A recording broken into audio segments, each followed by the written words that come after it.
Europe 1 Soir Week-end. 19h, 21h, Pascal de la Tour du Pin. On va parler bagnole, comme on dit à la veille du salon de l'auto. Bonsoir François-Xavier Pietri, merci d'être avec nous dans ce studio. Pascal de la Tour du Pin. Je suis ravie de vous recevoir, journaliste économique, auteur de cet ouvrage passionnant. Rendez-nous la liberté de rouler aux éditions de l'Observatoire.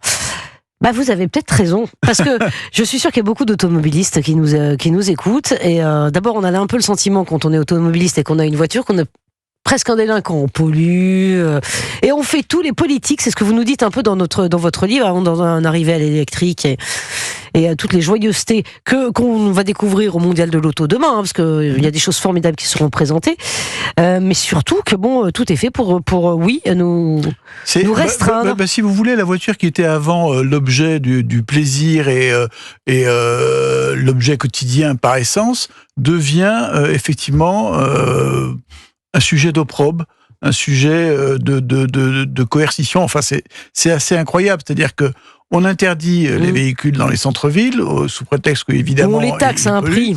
On les taxe. Alors quand on voit le nouveau malus, le nouveau malus là qui est mis en place, il est pour les voitures polluantes. Oui, pour les soi-disant polluantes. Soi-disant polluantes. Je vous signale que quand il sera en place, effectivement, il va toucher 80% des voitures mises en vente. 80%. 80%. Donc, ça veut dire que toutes les voitures thermiques. Toutes les voitures thermiques. Une petite voiture, une petite citadine, une Twingo, etc. paiera un malus. Et personne l'an ne dit rien. prochain, la moitié des 208 paieront un malus. Le malus du Captur, il est passé de 350 € à 690 €. Enfin, on est dans des montants, ça va rapporter plus que la carte grise. Alors ça, c'est l'aspect financier, mais vous avez aussi à côté tout l'aspect, sur la circulation proprement dite. Alors, il y a le stationnement. On parle toujours du stationnement à Paris qui est devenu un peu délirant. On paye jusqu'à... En moyenne, c'est 5 € de l'heure. Hein, oui. Si vous trouvez une place, déjà. Mais si vous avez une voiture un peu lourde, c'est 18 € de l'heure. Ah oui, c'est vrai, 18 vous avez € de raison. l'heure. Mais on parle de Paris, mais on parle pas de Bordeaux, où c'est la même chose. On parle pas de Lyon, où c'est la même chose. On parle pas de Grenoble, c'est-à-dire tous les centres-villes, aujourd'hui, c'est pratiquement impossible de stationner. Donc, on vous demande de rouler, ce qui est un peu particulier, d'ailleurs. Oui. Donc, voilà. Et à côté de ça, vous avez aussi les fameuses zones à faible émission, les ZFE, qu'on commence à mettre en place. Alors là, le gouvernement s'est aperçu qu'il y avait une bombe à retardement qu'on était en train d'amorcer. Donc, les ZFE deviennent progressivement... C'est quoi les ZFE ? Alors, les ZFE, c'était les 43 villes en France, les 43 agglomérations dans lesquelles on interdisait la circulation. On allait interdire au 1er janvier 2025 la circulation des véhicules polluants en dessous du critère 3. Voilà. 43 villes, on parle de pas seulement Paris, Lyon, Marseille, ça veut dire Pau, Reims, etc. Et donc, avec à la clé, pour ceux à qui il viendrait l'idée de se promener dans ces agglomérations, des amendes automatiques de 68 € par trajet. Non, mais c'est n'importe quoi. Alors, surtout, ça a été repoussé. C'est repoussé parce que... Oui, mais ça arrivera un jour. Mais parce qu'on s'aperçoit, si vous voulez, que ça devient impossible à vivre pour des gens qui ont besoin de leur voiture. La voiture, c'est l'INSEE qui le dit, 63% des Français ont besoin de leur voiture pour aller travailler. 63%. En région, ils notamment. Ne peuvent pas faire, oui, bien sûr. Mais même en région parisienne, les transports en commun ne sont pas au point. Mais 90% c'est pour travailler, d'ailleurs, l'usage de la voiture. Hein. C'est pas pour la gaudriole, c'est pas pour se promener, c'est pour aller bosser. Incroyable ce que vous nous dites, François-Xavier Pietri. Et vous êtes peu à défendre la voiture aujourd'hui. Je veux dire, c'est un acte de courage. Dites-moi, la Twingo, ça c'est génial, parce que ça, j'ai vu ça. La Twingo, c'est vrai que dans l'inconscient collectif, c'était quand même la petite voiture pas chère, la citadine, elle était super quand elle est sortie. Alors là, vous nous dites, elle coûtait 8 000 € aujourd'hui, pardon François-Xavier Pietri, 8 000 € quand elle est sortie. D'accord, quelle année ? Non, elle valait 8 000 € en 2010. En 2010, pas quand elle est sortie. Ouais. Combien vaut-elle en 2024 aujourd'hui ? La même Twingo ? 18 000 €. C'est un truc de dingue. C'est-à-dire qu'à l'époque, c'est simple, j'ai fait le calcul. Oui, ça a doublé. À l'époque, il fallait environ 6-7 mois de SMIC pour se la payer. Aujourd'hui, il faut le double. Il faut plus d'1 an. Non, mais la R5 électrique qui va sortir, ça va être la grande star du salon, la R5 électrique. Elle est pas mal d'ailleurs. Moi j'ai vu ça, son look, elle est super. Ça nous rappelle un peu de vieux souvenirs. Vous savez, le prix de base, 32 000 €. Pardon ? 32 000 € le prix de base. Alors là aussi, j'ai regardé. Renault 5 ? Oui, une Renault 5. 32 000 €. Oui. Et Renault nous avait promis qu'on sortirait une voiture électrique à moins de 25 000 €. Donc la Renault 5 devient une voiture de luxe. Ça devient, mais toutes les voitures électriques sont des voitures de luxe aujourd'hui. Toutes les voitures électriques, vu le prix. Le prix moyen d'une voiture électrique en France, c'est 45 000 €. Oh, 45 000 € moyen. Oui. Alors, on est en train d'abaisser les prix parce qu'il y a juste un problème, c'est que les consommateurs n'en veulent pas.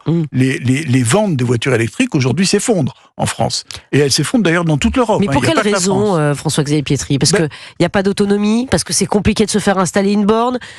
Si vous voulez, la voiture électrique aujourd'hui ne répond à aucune des promesses qui a été faite. Il y avait une promesse de baisse des prix.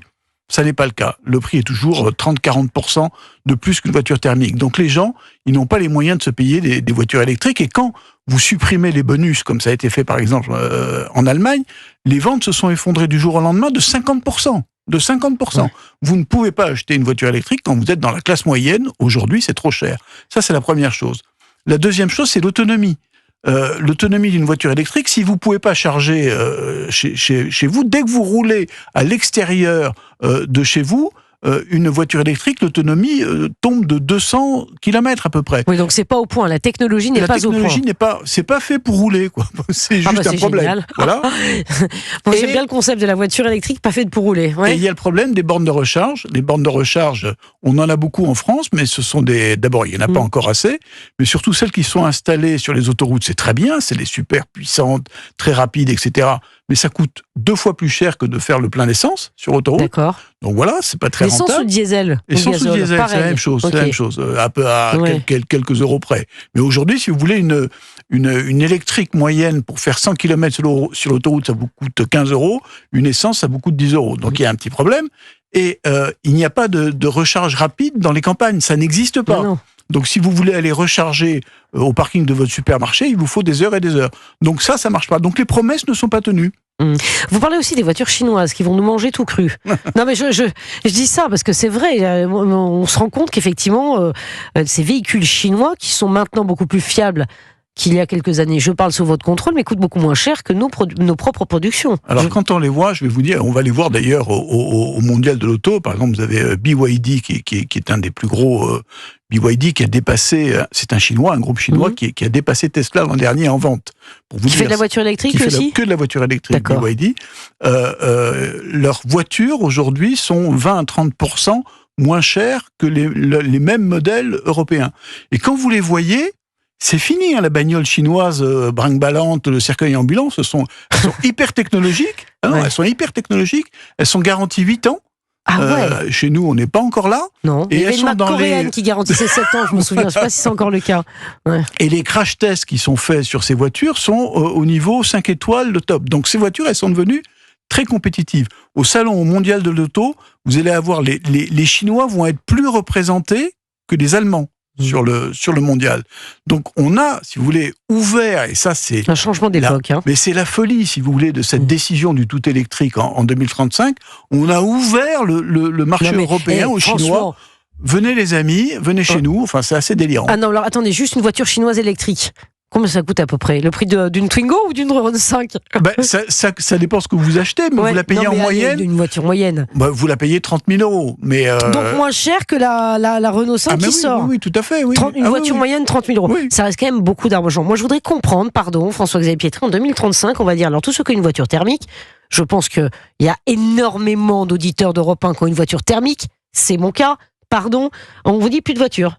Mais c'est une blague. Enfin, ça marchera jamais. Enfin, le parc automobile est né. Je pense que cette échéance de 2035, alors c'est pas plus de voitures parce que vous pourrez toujours vous acheter des voitures d'occasion.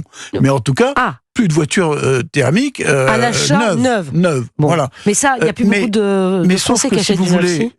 Aujourd'hui, les constructeurs sont en train de se rendre compte que c'est une catastrophe. Alors, ils ont toujours dit depuis le début qu'ils n'étaient pas contre, etc. Mais ils étaient obligés d'y aller, évidemment. Et maintenant, si vous voulez, on sait que cette échéance de 2035, elle est à peu près intenable. Elle va être forcément repoussée pour pouvoir continuer à vendre des voitures ou hybrides ou thermiques. Il y a des voitures qui consomment de moins en moins.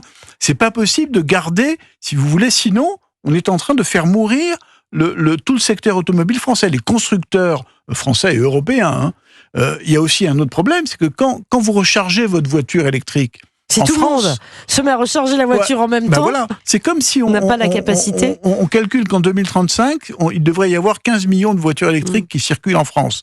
C'est comme si on rajoutait 15 millions à la population. Une voiture électrique, ça consomme autant qu'une personne. Si vous rajoutez 15 millions de personnes à la population, je vous dis pas, il va falloir produire beaucoup plus d'électricité. Il va falloir d'autres centrales nucléaires. Oui, et ça, c'est un autre débat. Mais sauf que les centrales nucléaires, les prochaines, il y en a 14 qui sont en commande, mais c'est pour 2035, c'est très loin. Voilà. Bon, vous avez 30 secondes, j'ai pas bien compris. Comment la Twingo est passée de 8 à 16 000 euros? De 8 à 18 000, c'est son prix de vente. Non, mais pourquoi? Ah, pourquoi? Parce que on y a mis de plus en plus de technologies dedans. Parce c'est que ça. On met des GPS, on met de l'électronique, on met plein de choses, et en fait des choses dont on n'a pas vraiment besoin. Non, c'est sûr. D'où la marque Dacia. Enfin, pour parler de Renault, et on va citer Peugeot, bien sûr. Aussi à la Dacia, pardon. C'est vrai. Vous avez raison. Non, mais vous avez raison en plus. C'est incroyable.